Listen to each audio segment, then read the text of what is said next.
Pokoknya kitabku orang Muslim, kitab Al-Quran, nabiku Nabi Muhammad, Robku Allah Subhanahu Wa Taala. Oke, ada nggak di dalam Al-Quran diperintahkan untuk beriman kepada Taurat dan Injil? Ada. Ada. Apakah orang Islam mengimaninya?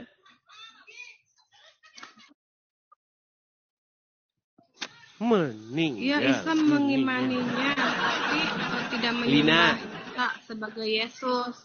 Lina, disuruh beriman nggak kepada Taurat dan Injil? Yesus sebagai Isa. Ya, mengimani, tapi tidak menyembah Yesus sebagai Nabi. Tidak sebagai Tuhan, hanya mengimani sebagai Nabi. Menyembah sebagai Tuhan itu gimana Yesus maksudnya? Itu kan, kalau ya maksudnya yang disembah itu hanyalah Allah. Disembah itu maksudnya diapain? Allah itu tunggal, tidak ada lagi, Iya, disembah itu diapain sih? Hanya tempat meminta. Jadi tempat meminta. Ya, disembah itu kita harus sujud kepada Allah. Sujud kepada Allah. Berarti sujud itu berarti menyembah. Ya, dengan cara. Kenapa Allah malah menyuruh sujud kepada manusia? Ya, meminta, memohon ampun hanya kepada Allah. Berdoa. Katanya sujud menyembah, sekarang memohon ampun. Jadi percayalah teman-teman ya, orang Islam ini memang mereka ini tidak mengerti apa itu Islam agama, teman-teman. Ya. Bahkan ditanya menyembah itu apa, mereka nggak tahu menyembah itu apa. Lina, kalau misalnya saya tunjukkan kepada kamu di dalam Al-Quran, Allah menyuruh menyembah manusia gimana? Allah menyuruh menyembah manusia. Allah tidak menyuruh menyembah manusia. Iya, kalau misalnya saya tunjuk sama kamu, Allah nyuruh nyembah manusia gimana? Coba lihat mana, pengen tahu nggak pernah Jangan baca? Coba lihat, nanti saya tunjukin kamu. Kamu kan bilang Allah hanya menyembah hanya kepada Allah, betul? Betul. Kalau di dalam Al-Quran malah Allah sendiri yang nyuruh nyembah manusia gimana? Iya, mana? Soalnya saya nggak pernah baca itu. Iya, karena kamu tidak pernah baca Quran dengan artinya. Ini pengen tahu di surat mana sih? Ini kan surat saya bukakan. Memang ya. Yang di mananya sih? Baik, saya tunjuk ya. Saya tunjukkan.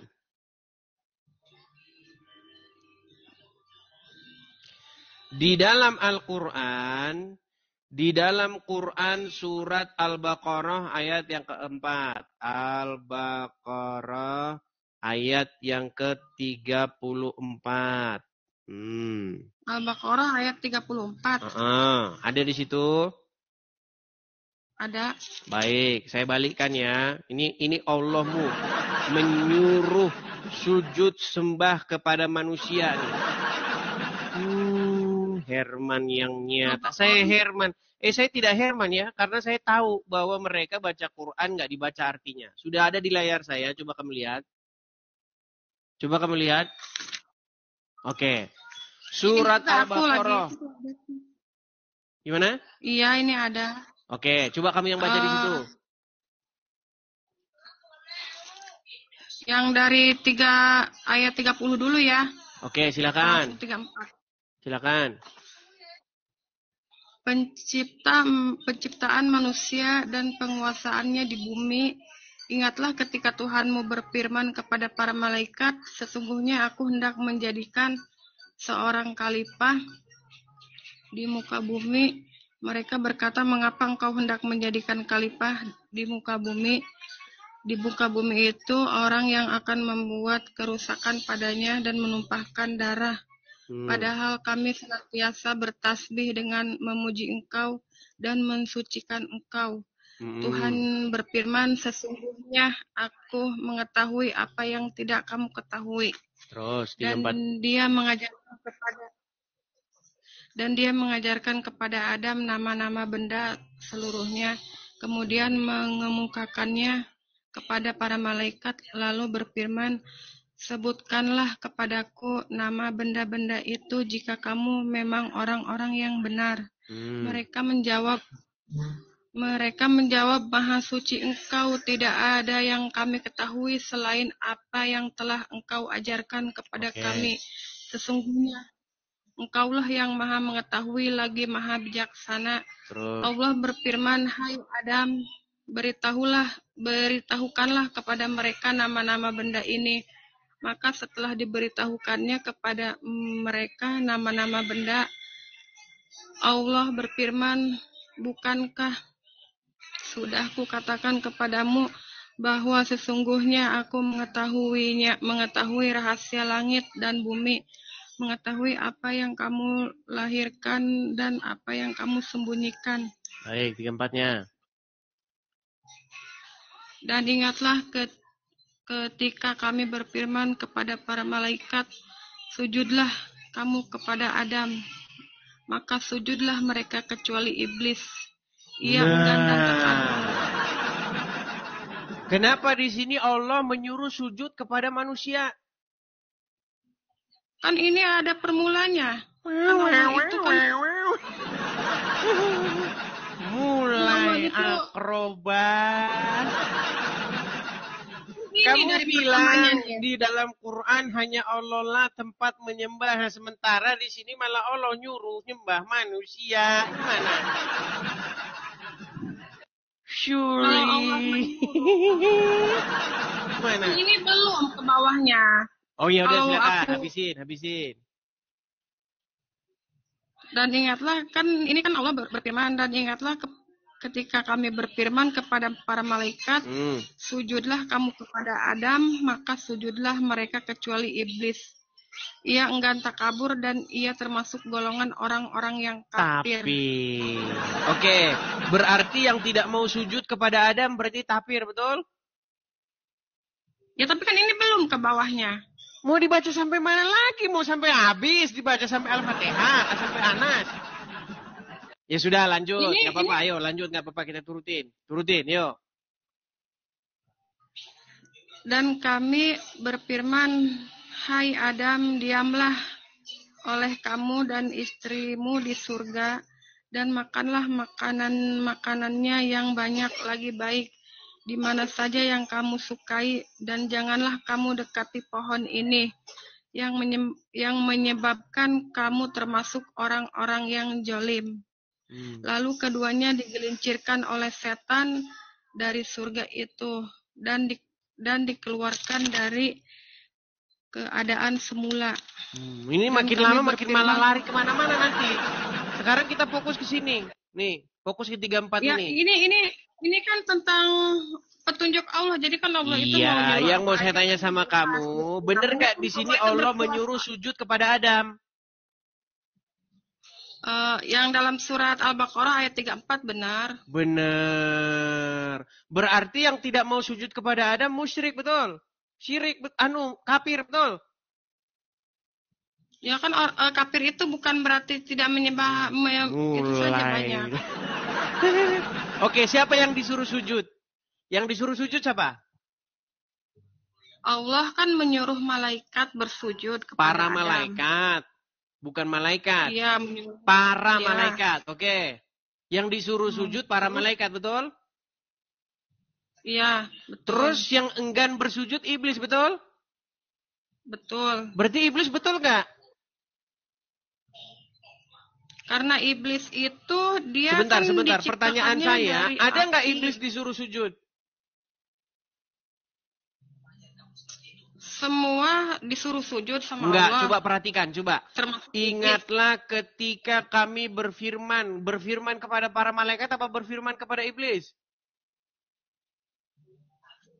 Bentar.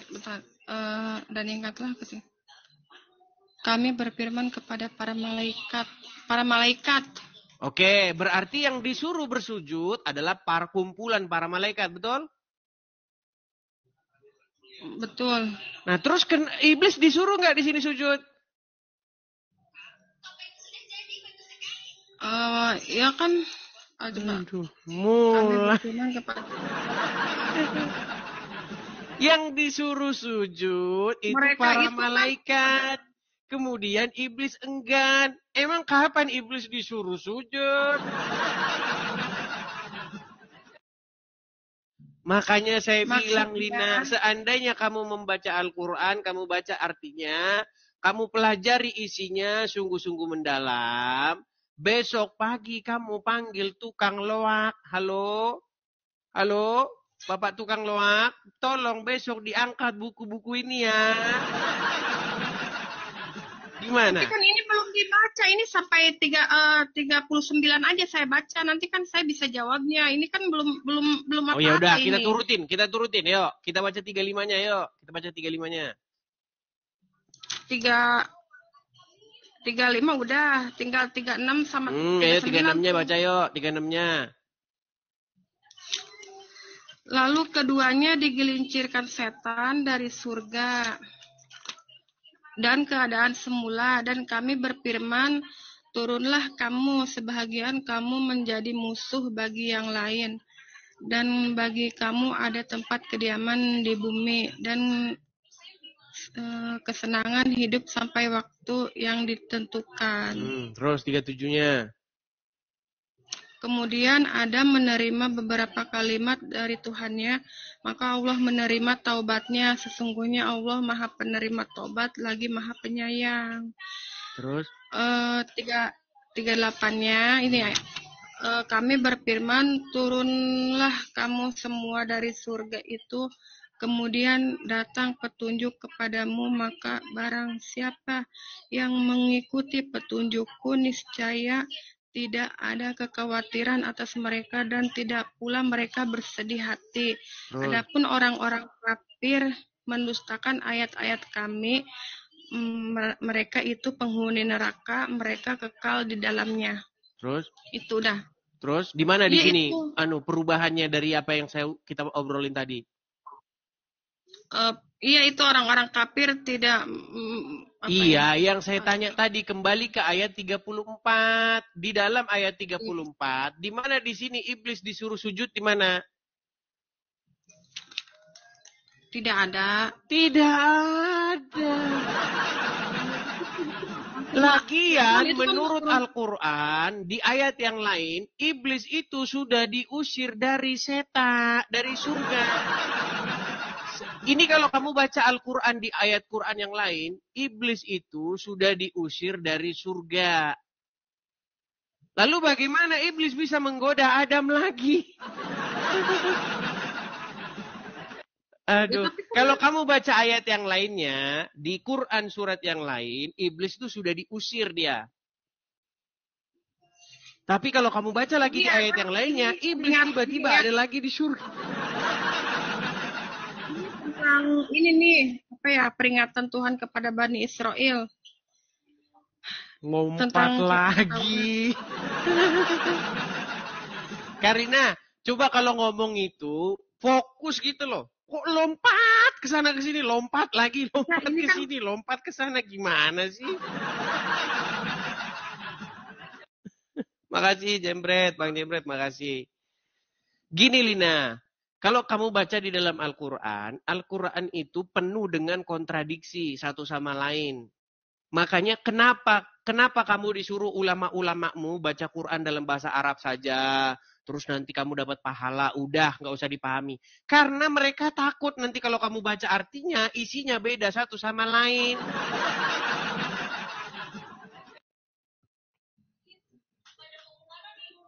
Kamu tahu nggak di dalam ayat Quran yang lain bahwasanya setan itu sudah diusir dari surga? Iya, ini ada di Quran juga. Oke, kenapa dia bisa menggoda Adam lagi di situ padahal dia sudah diusir? Kan dia sudah berjanji kepada Allah bahwa akan menjerumuskan. Iya, tapi bagaimana dia ada di surga lagi? Ketika setan itu diusir, dia kan berjanji kepada Allah, aku akan menyesatkan manusia. Lalu dikatakan, baik kamu termasuk orang-orang yang ditangguhkan. Kan gitu.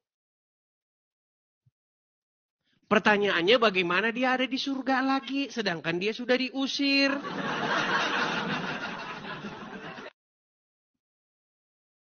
Iya, itu setan itu sudah ada di... Tapi gini, coba Lina, coba kamu lihat sini, jangan lihat Quranmu terus. Lina, ini denger. aku sambil baca. Gini, kamu saya kasih tahu ya. 13 tahun waktu saya habiskan untuk meneliti Al-Quran. 13 tahun lamanya. Cuma 13 tahun aja kan. Kalau saya kan dari bayi, dari bayi Islam. Kamu dari langsung, bayi ya saya membaca huruf Arab. Kamu tidak pernah melakukan penelitian terhadap Al-Quran. Yang umat muslim lakukan itu bukan memahami isi Al-Quran, tetapi membaca huruf-huruf Arab dengan indah. Itu yang umat muslim lakukan. Mereka membaca dan mereka tidak mengerti artinya. Katanya Ustadz Munzir Situmorang, kalian seperti keledai. Yang ngomong bukan saya, yang ngomong Ustadz Munzir Situmorang. Tahu pernyataan itu? Iya, tapi kan di sini di surat Maryam kamu tahu nggak? Kamu tahu nggak pernyataan seorang Ustadz tentang orang Islam seperti keledai ketika membaca Al-Quran? Nggak pernah dengar, nggak pernah baca. Oke, coba nih dengarkan nih. Kita bangga menghafal Al-Quran tapi tidak memahami Al-Quran. Senang mengulang berbahasa Arab tapi tidak mengerti bahasa Arab. Suka membaca Al-Quran tapi tidak memahami maknanya. Akhirnya apa? Menjadi keledai di Indonesia. Tuh. Seperti keledai. Makanya saya bilang, umat Islam tidak mengerti Al-Quran karena waktu baca Quran tidak dibaca artinya. Makanya dia nggak tahu isinya berkontradiksi satu sama lain. Coba nih, masalah Adam nih. Coba nih ya. Setahu kamu Adam itu punya istri nggak? Adam Hawa, iya Hawa istrinya. Punya istri. Mereka menikah nggak? Kapan mereka menikahnya? Saya melihat dari Al-Quran tidak ada mereka menikah. Oke, baik nih. Di dalam Al-Quran disebutkan bagaimana setan menggoda supaya mereka saling menampakkan aurat. Tahu nggak? Di mana, di surat mana? Baik, saya tunjukkan ya. Nih, saya tunjukkan. Di dalam Quran, surat Al-Araf, ayat yang ke-27, saya bacakan sama kamu, saya balikkan. Boleh saya buka di Quran saya? Boleh, silakan cek yuk. Al-Araf, ayat yang ke-27. Coba cek di situ. Al-Araf, ayat 27. Ini muslim banyak yang murtad gara-gara ini. Kalau pakai akalnya, kalau pakai pikirannya, setelah baca ayat ini muslim murtad. Coba. Sudah ketemu? Bentar lagi nih. Surat Al-Araf atau surat yang ke-7? 27, ayat 27 bukan. Ayatnya yang ke-27. Ini ada nih udah. Sudah ketemu? Iya, udah. Coba baca. Udah. Peringatan Allah terhadap golongan godaan setan. Hai Adam, sesungguhnya Hai anak Adam, bukan Adam. Oh, iya benar. Hai anak Adam, sesungguhnya kami telah menurunkan kepadamu pakaian untuk menutupi aurat. Ayat 27 loh, 27. Ya tapi kan ini dari 26 nih, oh ya udah baca 26-nya. Yuk, kita mulai dari 26-nya, yuk. Hai anak Adam, sesungguhnya kami menurunkan kepadamu pakaian untuk menutupi auratmu, dan pakailah pakaian yang indah untuk pakaian indah untuk perhiasan, dan pakaian takwa itulah sebahagian dari tanda-tanda kekuasaan Allah. Mudah-mudahan mereka selalu ingat. Oke, 27-nya. Hai anak Adam, sekali-kali kamu dapat Janganlah ditipu sekali-kali. oleh setan. Janganlah sekali-kali kamu ditipu oleh setan, sebagaimana ia telah mengeluarkan kedua ibu bapakmu dari surga. Ia menanggalkan dari keduanya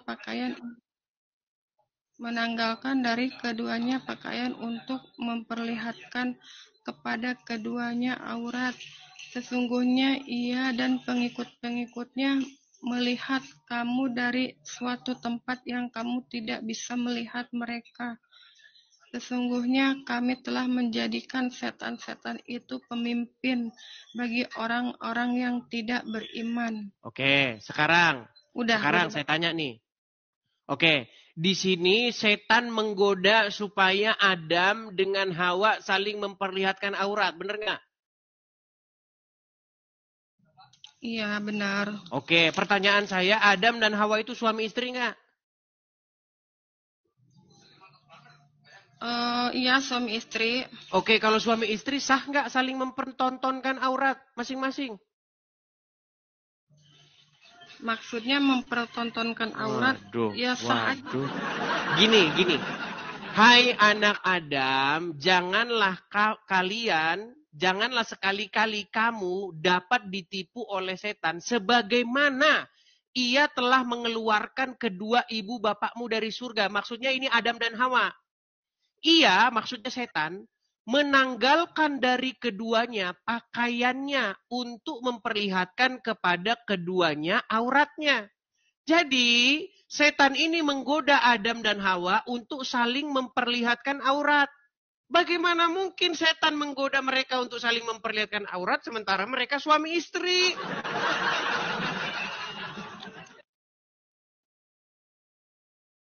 Ya, ini kan perkaranya mungkin Adam itu kan belum menikah, kan? Nah, tadi katanya Adam sudah menikah. Baik, saya balik dulu kamera saya. Nih. Saya balik dulu. Sebentar, Gina. Kan jadi menurutmu Adam dan Hawa itu tadinya belum menikah? Iya, ini. Terus kenapa mereka bersama-sama? Diciptakan dulu. Kenapa mereka bisa bersama-sama kalau mereka belum menikah? Ya kan baru pemulaian penciptaan manusia. Kan awalnya Adam dulu terus Hawa. Oke, Adam kemudian diciptakan Hawa. Tapi mereka belum menikah di situ. Ya belum langsung menikah. Oke, lalu setan menggoda mereka untuk saling memperlihatkan aurat, begitu? Iya.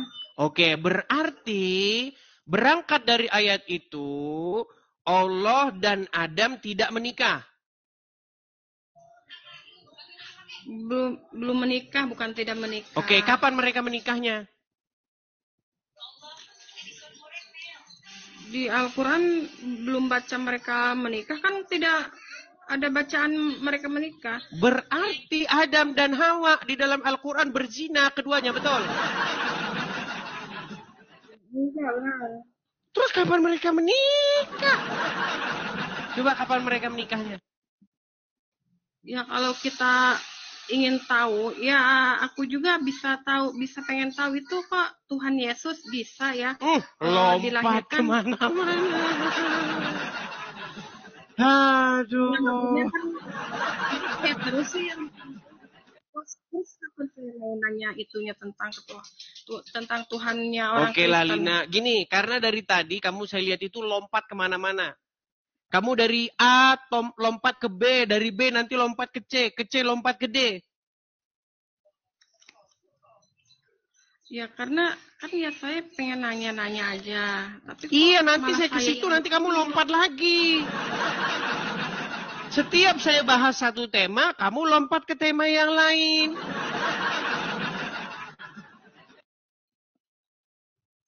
Udah, kamu belajar dulu saja. Saya cuma pesan sama kamu. Saya cuma ingat pesan saya nanti. Dan satu saat kamu pasti datang ke sini mengiyakan perkataan saya. Jika kamu menghabiskan waktu kamu membaca Al-Quran, maksudnya membaca artinya, besok pagi kamu akan panggil tukang loak buat ngangkut Quranmu itu biar dibawa sama dia. Kayak gitu aja ya. Aku tetap tetap beriman kepada Allah dan Nabiku Nabi Ya, Muhammad. itu kamu berkata demikian karena hawa nafsumu dan karena ketidaktahuanmu.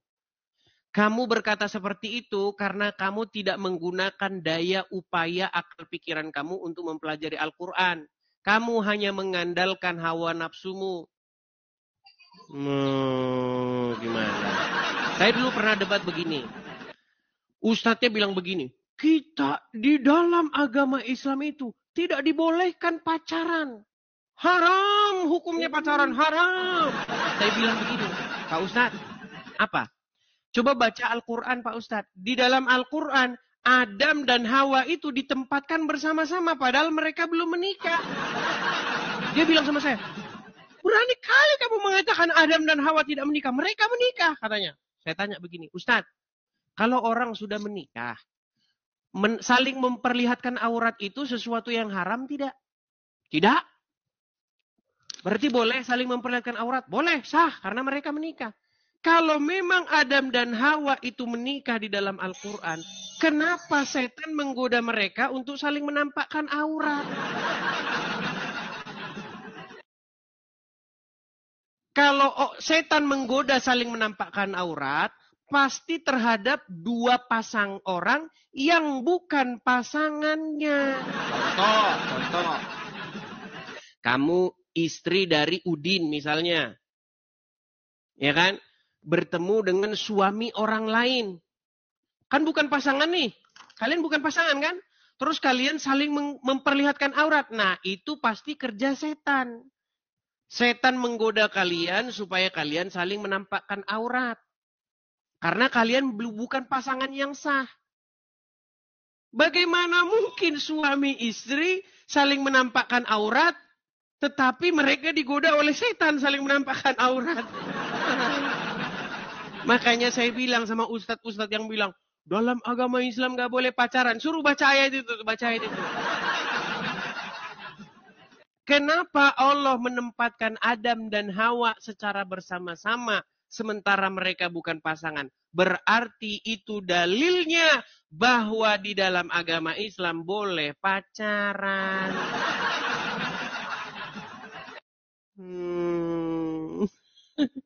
Ya udahlah, besok kamu datang lagi ke sini, ya. Begitu ya. Nanti kalau sudah mendalami Al-Quran, oke? Ya. Oke. Terima kasih, Lina. Kalau ada kata-kata yang salah, jangan dimasukkan ke dalam hati, tapi dipikirkan dengan pikiran, ya. Kalau ada kata-kata yang menyinggung. Oke? Ya. Oke. Terima kasih, Lina, ya. Saya turunkan. Saya cuma pesan sama kamu begini sebelum saya turunkan. Kalau kamu ikut Muhammad, ya, alamat kamu itu adalah kepada kegelapan. Kenapa saya katakan kepada kegelapan? Karena Muhammad sendiri, dia berada di dalam kubur. Sementara kalau kamu mengikut kepada Yesus, kamu akan mengenal terang. Karena Yesus berkata, akulah jalan dan kebenaran, akulah terang dunia. Barang siapa yang datang kepadaku, ia tidak akan berjalan dalam kegelapan. Allah, Tuhanku, aku hanya mengikuti perintah Allah, Tuhanku. Kamu itu mengikuti perintah Muhammad. Tuhan kamu itu Muhammad yang ada di kuburan. Kan asyhadu alla ilaha illallah wa asyhadu anna Iya, Muhammadar kamu nggak Rasulullah. ngerti itu apa yang kamu ucapin itu. Apa arti asyhadu anna itu? Artinya apa? Aku bersaksi bahwa apa tiada bersaksi itu ngapain? Bersaksi itu bahwa yakin dan bersaksi. Yakin kok bersaksi? Enggak, bersaksi itu apa sih? Bersaksi itu bahwa saksi itu ya seperti saksi itu ya saksi. Seseorang yang melihat, betul. Bersaksi, menyaksikan. Iya, menyaksikan itu melihat langsung, betul. Iya, bersaksi aja pokoknya asyhadu alla ilaha illallah wa asyhadu anna Muhammadur Rasulullah. Lina, Karlina. Allah. Seseorang yang bersaksi adalah seseorang yang melihat, betul? Ya ada lah yang melihat, itu kan ajaran kami, ajaran asyhadu alla ilaha illallah. Oke, di bawah dulu lah. Ini sakit kepala kalau ngomong sama dia, ini sakit kepala.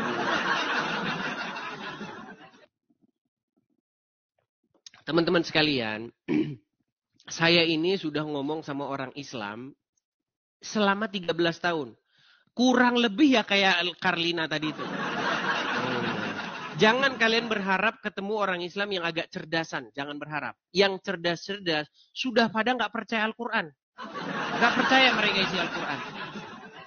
Kalau kamu nggak percaya, kamu ngobrol sama Mun'im Siri, ya, itu orang-orang yang ngerti Quran itu. Dia nggak percaya sama isi Quran itu. Ya, seperti itu, ya. Kemudian, siapa orang-orang Islam yang ngerti Al-Quran? Misalnya, siapa namanya? Yang mereka bikin gerakan itu, namanya JIL. Ya, Islam liberal itu namanya. Mereka mengatakan di gerakan JIL Ulil, namanya Ulil. Ulil Absar Abdallah itu. Itu salah satu pemimpin JIL, jaringan Islam liberal. Dia mengatakan sudah waktunya Quran itu direvisi. Karena isinya tidak sesuai dengan zaman. Itu orang-orang yang ngerti Al-Quran. Gimana kamu itu? Kalau kamu baca Quran, cuman kamu baca Alif Lam Mim Amin. Artinya masa bodoh tai. Kalau kamu cuman baca Quran kayak begitu, kamu mendingan belajar lagi. Gimana? Yuk, kita undang Muslim yang lain. Silakan ya. Muslim yang lain, silakan.